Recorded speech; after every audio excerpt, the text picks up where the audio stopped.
या धर्मक्षेत्र। यह वही जगह है जहाँ द्वापर युग में महाभारत का युद्ध लड़ा गया था, जहाँ एक तरफ कौरवों की सेना थी तो दूसरी तरफ पांडवों की सेना, और इन दोनों सेनाओं में एक से बढ़कर एक योद्धा थे।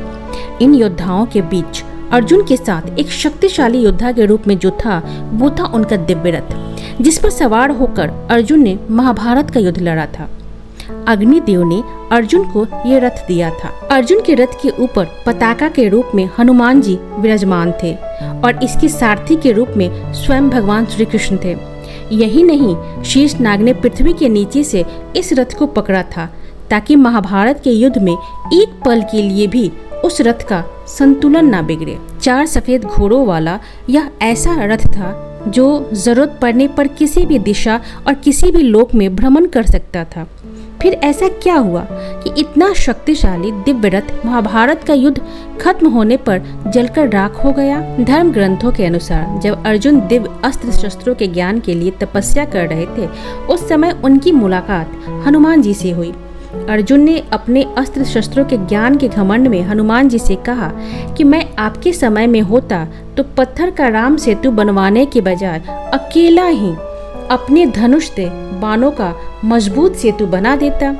लेकिन भगवान राम ने ऐसा क्यों नहीं किया? अर्जुन की बात सुनकर हनुमान जी ने कहा कि वहाँ बाणों का सेतु काम नहीं कर सकता था।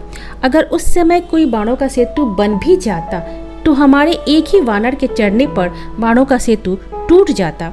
जिस पर अर्जुन ने कहा कि मैं अभी आपके सामने इस सरोवर के ऊपर अपने बाणों से सेतु बनाऊंगा, जिस पर आप चढ़कर इस सरोवर को पार कर जाएंगे और वह सेतु टूटेगा भी नहीं। अगर वह सेतु टूट गया तो मैं यहीं आपके सामने अग्नि में प्रवेश कर जाऊंगा। हनुमान जी ने कहा ठीक है। अर्जुन ने अपने बाणों से सरोवर पर सेतु बना दिया। जैसे ही हनुमान जी ने सेतु पर अपना पहला पग रखा तो सेतु डगमगाने लगा, दूसरा पग रखने पर चरमराया और तीसरा पग रखते ही सरोवर के जल में खून ही खून हो गया। और इसके बाद हनुमान जी सेतु से नीचे उतर आए और अर्जुन से कहा कि अग्नि तैयार करो। अग्नि प्रज्वलित हुई और जैसे ही हनुमान जी अग्नि में कूदने चले वैसे ही भगवान श्री कृष्ण वहाँ प्रकट हो गए। कहा, हे हनुमान, आपका तीसरा पग सेतु पर पड़ा उस समय मैं कछुआ बनकर सेतु के नीचे लेटा हुआ था। आपकी शक्ति से आपके पैर रखते ही मेरे कछुआ रूप से रक्त निकल गया। यह सेतु टूट तो पहले ही पग में जाता अगर मैं कछुए के रूप में इसका भार उठाए न खड़ा होता। जिसके बाद हनुमान जी ने कृष्ण जी से क्षमा मांगी और कहा कि प्रभु, मेरा यह अपराध कैसे दूर होगा। वहीं दूसरी तरफ यह सब देखकर अर्जुन को बहुत पछतावा हुआ और अर्जुन ने हनुमान जी और कृष्ण जी से क्षमा मांगी। तब भगवान कृष्ण ने हनुमान जी से कहा, ये सब मेरी इच्छा से हुआ है, आप दुखी ना हो। मेरी इच्छा है कि आप अर्जुन के रथ की ध्वजा में विराजमान हो। यही कारण था कि हनुमान जी अर्जुन के रथ की ध्वजा में विराजे हुए थे और युद्ध के समय अर्जुन की रक्षा कर रहे थे।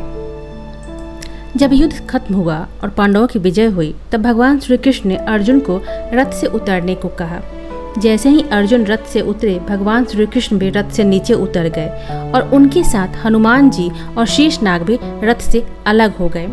इन लोगों के रथ से अलग होते ही अर्जुन का रथ जलकर राख हो गया। अर्जुन यह देखकर आश्चर्यचकित हो गए और भगवान कृष्ण से पूछा, केशव, यह क्या हुआ? आपके उतरते ही मेरा रथ जल क्यों गया? तब भगवान कृष्ण ने कहा कि युद्ध में भीष्म पितामह, द्रोणाचार्य और कर्ण जैसे महारथियों के बाण से यह रथ तो बहुत पहले जल चुका था। यह तो मेरी दिव्य सुरक्षा की वजह से चल रहा था।